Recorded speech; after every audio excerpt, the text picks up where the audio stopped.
Privyet! We're on our coach taking a tour of St. Petersburg. St. Petersburg is the cultural capital of Russia. Many foreign consulates, international corporations, banks and businesses have offices in St. Petersburg. Local residents often refer to the city by its nickname, Peter. Baroque architecture became dominant in the city during the first 60 years, culminating in the Elizabethan Baroque. Architecturally, the Church of the Savior on Spilled Blood differs from St. Petersburg's other structures. The city's architecture is predominantly Baroque and Neoclassical. But the Savior on Blood duplicates medieval Russian architecture in the spirit of romantic nationalism. It intentionally resembles the celebrated St. Basil's Cathedral in Moscow. The church contains over 7,500 square meters of mosaic, which is more than any other church in the world. Unfortunately, we were not able to go inside because it was closed. The best time to visit St. Petersburg weather-wise is late spring, which is early June. This is the season when weather is the most convenient for long hours of sightseeing. The Aurora is a 1900 Russian cruiser currently preserved as a museum ship. It is a symbol of the October Socialist Revolution.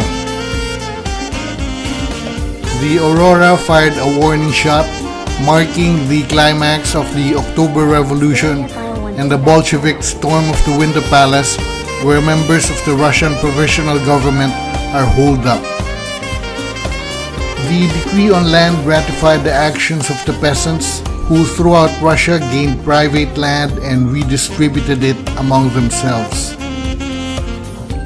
As the revolution was not universally recognized, there followed the struggles of the Russian Civil War and the creation of the Soviet Union in 1922. Established in 1762, the Commission of Stone Buildings of Moscow and St. Petersburg ruled that no structure in the city can be higher than the Winter Palace. During World War II, German forces besieged Leningrad for almost 2.5 years. More than 1 million civilians were killed, mainly from starvation. Many others were eventually evacuated or escaped, so the city became largely depopulated. The rostral columns were built as beacons for ships navigating the waters of the Neva River. We're on our way to take a look at the Winter Palace, which is now the Hermitage or Hermitage Museum. This is a must-see world-class museum at par with the major museums in London, New York, or Paris. The contents are not the only things to see, but the building's interior is a testament to the fate of its last tenant. We'll be getting instructions from Gordana, our tour directress, for the meantime, to get some lunch before going in.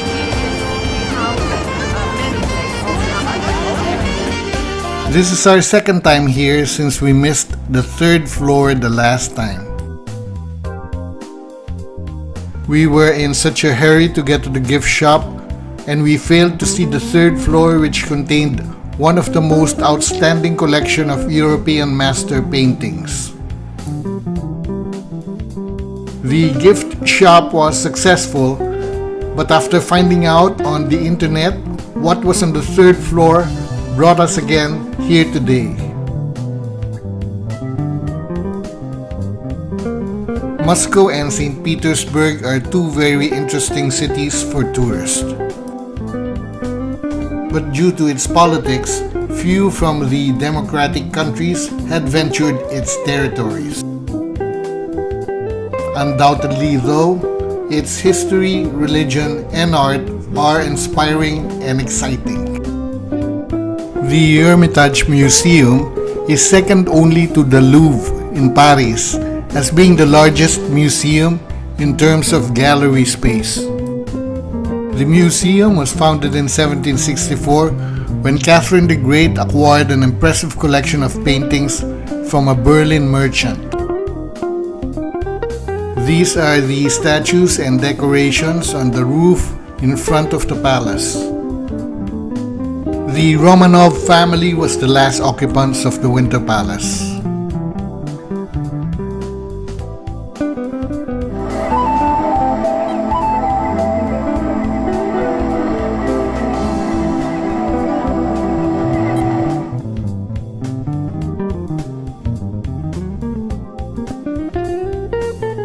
The guide we had before was better than the guide we have this time. The enthusiasm to be able to narrate the history of the place to an audience and for that audience to comprehend and retain should be the minimum standard of a tour guide. We cannot choose our guides, that is why a certain amount of research should be done before any trip. The best guides are usually well educated and had experienced events which happened in their localities. The worst guides are the ones who would bring you to shopping places you did not request for and where they get a commission for anything that you buy.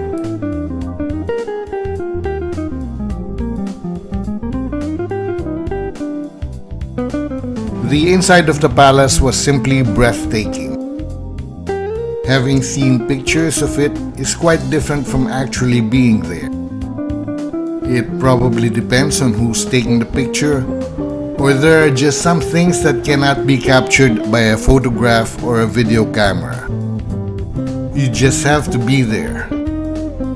There are just some rooms here that just stands out for me.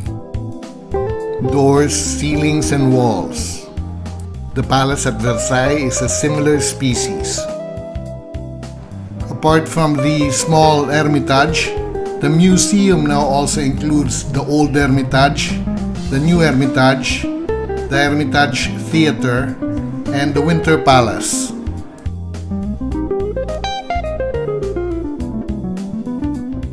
As there are several paintings of the Madonna and Child, there are also several sculptures of Cupid and Psyche at the museum.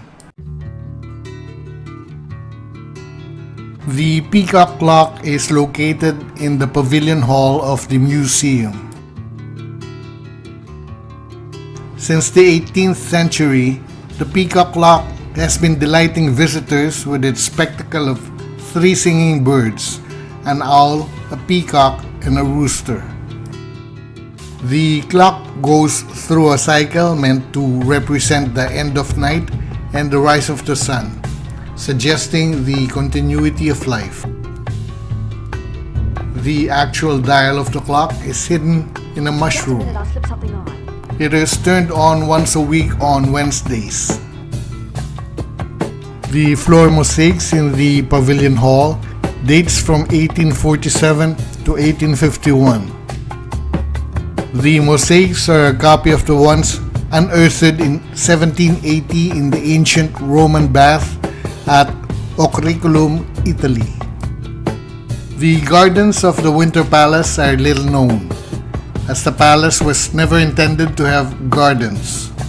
The Tsar's principal residence was intended as a symbol of power rather than a place of relaxation and pleasure. During the Russian Revolution in 1917, Bolshevik revolutionaries toppled the monarchy, ending the Romanov dynasty. They were the last imperial dynasty to rule Russia. They first came to power in 1613, and over the next 3 centuries, 18 Romanovs took the Russian throne.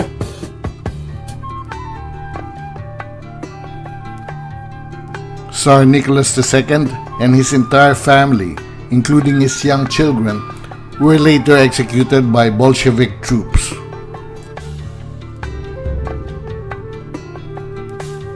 They were reburied in the Peter and Paul Cathedral, also in St. Petersburg, in 1998.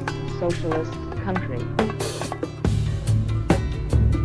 In the year 2000, Nicholas and his family were canonized by the Russian Orthodox Church. The canonization of the Romanovs was the elevation to sainthood of the last imperial family of Russia.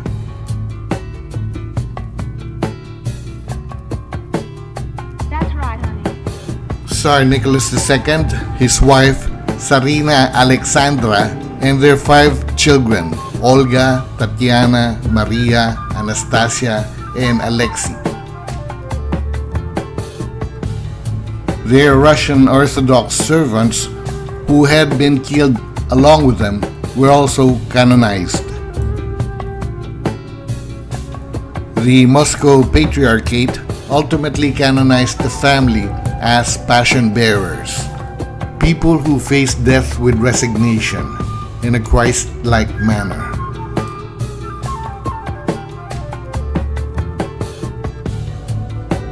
All the rooms in the first and second floor of the museum are stunning in their own right.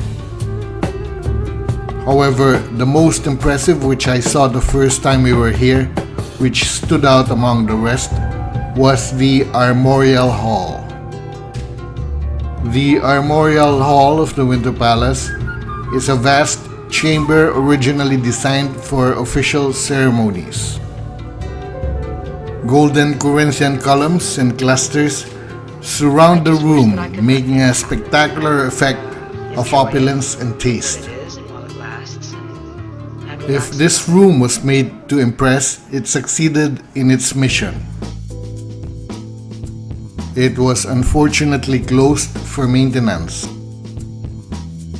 It has the same wow factor as the Stockholm City Hall, where the Nobel Prizes are awarded. 2 of the most important permanent collection at the Hermitage are paintings by Leonardo da Vinci. Few other museums possess Da Vinci paintings because of its relative rarity. At the Alte Pinakothek Gallery in Munich, Germany, the Madonna of the Carnation can be seen. It is the only work by Leonardo which is permanently on display in Germany. At the Scottish National Gallery in Edinburgh, the Madonna of the Yarn Winder can be seen. Nearly 40 versions of the Madonna of the Yarn Winder, made by pupils and followers of Leonardo, survive today. This hallway connects the Hermitage Theatre to the old Hermitage. The Hermitage Theatre was where we were able to watch the ballet Giselle before. Classical and folk dance shows in Russia are highly recommended optional tours. The dances are outstanding, as well as the costumes. Besides the 2 Madonna and Child by Da Vinci, there are other Madonna and Childs at the Hermitage by other artists. This one by the Italian painter Raphael.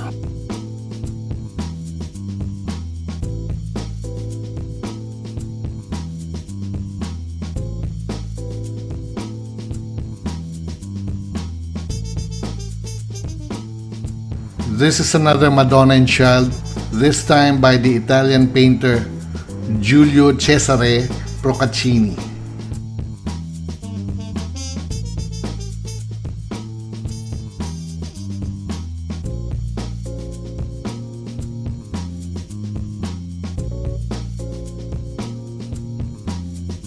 Crouching Boy is the only work by Michelangelo in the Hermitage Museum.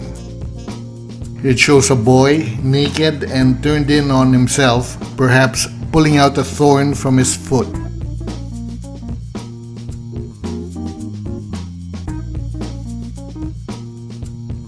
As we look and admire the things in the room, we think about the beauty that had been created and the people who made these things.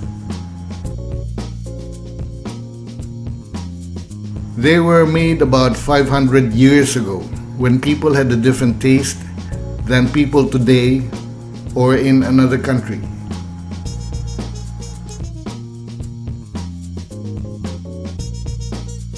The definition of art is controversial in contemporary philosophy. Whether art can be defined has also been a matter of controversy. The study of the nature of art, including such concepts as interpretation, representation and expression, and form, is closely related to aesthetics, the philosophical study of beauty and taste. We're here just to draw inspiration and quench our amazement on the things around us, to take away the mystery of the place. We're about to go to the third floor of the museum, which contains the European masters' paintings. This place is an artist's paradise since the museum does not end with the Elizabethan Baroque style but continues with the collection of European fine art. This includes over 7,000 paintings, 2,000 sculptures by European masters from the Middle Ages to the present day. Clearly, there is too much to absorb here in just one day. There are some places certain people would visit whenever they have the chance. I am one of those and would visit this place if ever I have the chance again. A substantial number of huge and medium-sized Rembrandts are at the Rijksmuseum in Amsterdam at the Netherlands. The important thing to remember is that there is a third floor at the museum because the stairs to the third floor is not so apparent. Anyone can easily miss it because it is a little bit inconspicuous compared to the rest of the grand stairways and hallways. Any season of the year is good to visit the Hermitage. However, the largest influx of people to the museum is in summer, when Russian tourists are joined by foreigners. If you want to have the maximum time to visit the museum, it is open until 9 p.m. on Wednesdays and Fridays. The rest of the days, the schedule is only until 6 p.m. The influx of people is always greater during the weekends and during school holidays. Most people come to the museum in the morning. So from 4 p.m., the influx of people goes down very considerably.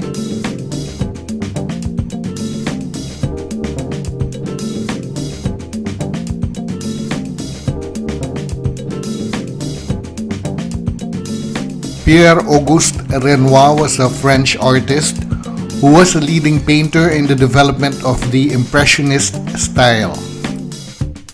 Oscar Claude Monet was a founder of the French Impressionist painting style. Eugene Henry Paul Gauguin was a French post-impressionist artist. Towards the end of his life, he spent 10 years in French Polynesia, and most of his paintings from this time depict people or landscapes from that region. His work was influential to the French avant-garde and many modern artists such as Pablo Picasso and Henri Matisse. Henri-Émile Benoit Matisse was a French artist known for both his use of color and his fluid and original draftsmanship. Matisse is commonly regarded, along with Pablo Picasso, as one of the artists who best helped to define the revolutionary development in the visual arts. Along with Picasso, Matisse helped to define and influence radical contemporary art in the 20th century.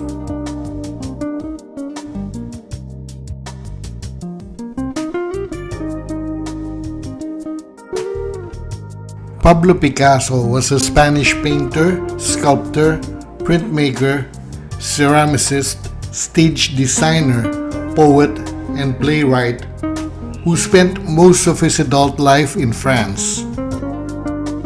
Regarded as one of the most influential artists of the 20th century, he is known for co-founding the Cubist movement. Picasso's work is often categorized into periods. The most commonly accepted periods in his work are the Blue Period, the Rose Period, African Influence Period, Analytical Cubism, and Synthetic Cubism. In the 1910s and 1920s, his work was in a neoclassical style and has characteristics of surrealism.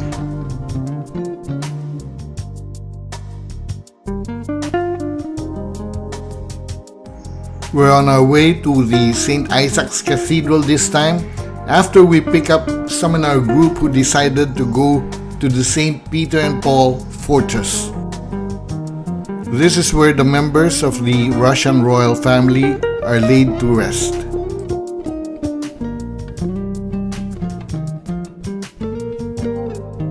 The Nikolevsky Palace was designed for the children of Nicholas I.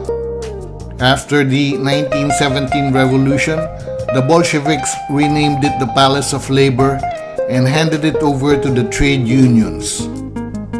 The Nikolevsky Palace nowadays is a place where one can see a folk show, listen to Russian music, and watch Russian folk ballet. This is a recommended place to go to. This is the daily grind of the workforce of St. Petersburg, which is not unlike the grind in any city in the world. It is not as huge as Moscow, but its history and attractions are not far behind. Tourism in Russia, however, is an entirely different subject. We cannot extend or have come early on our own, since they issue visas only from the start of a tour to the end of a tour.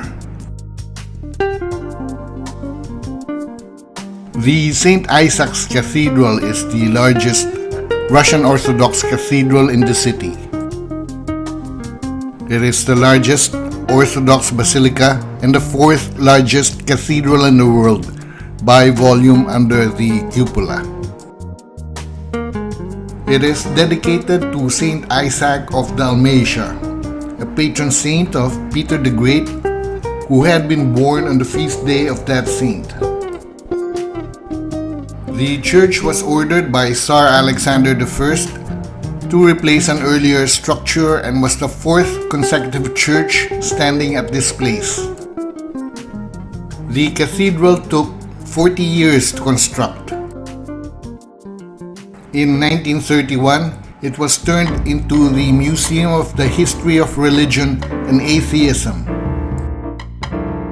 With the fall of communism, the museum was removed and regular worship activity has resumed in the left-hand side chapel.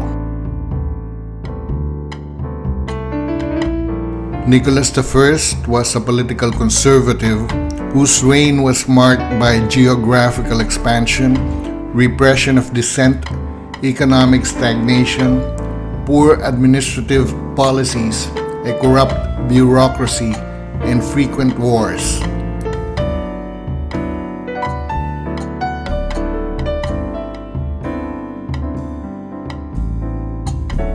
A matryoshka doll is also known as a Russian nesting doll, stacking doll, or Russian doll. The name matryoshka means little matron. They are also referred to as babushka dolls. Babushka meaning grandmother or old woman. This is inside the St. Isaac's Cathedral, where the amount of gold used is staggering. It was so shiny that if you take a picture with a flash, the amount of light which is reflected into the camera lens produces a totally different picture if taken without a flash. The church was breathtaking.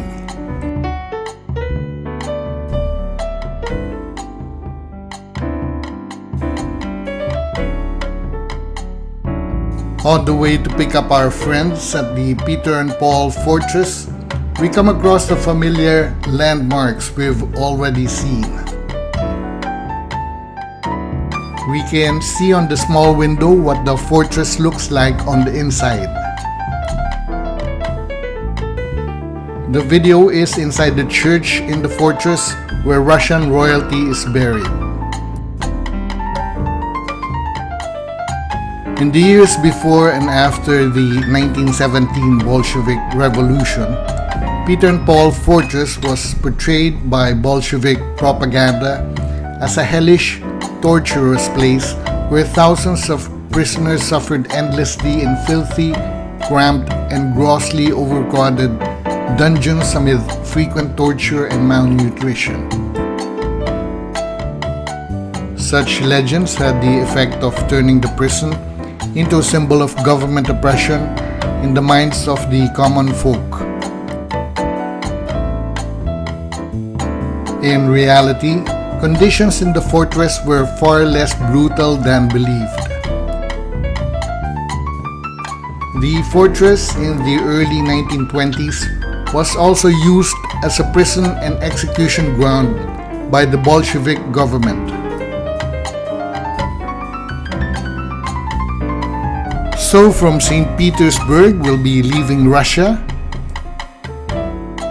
We'll be taking a look at the suburbs of the city and see where the working people live, where real estate is not as expensive.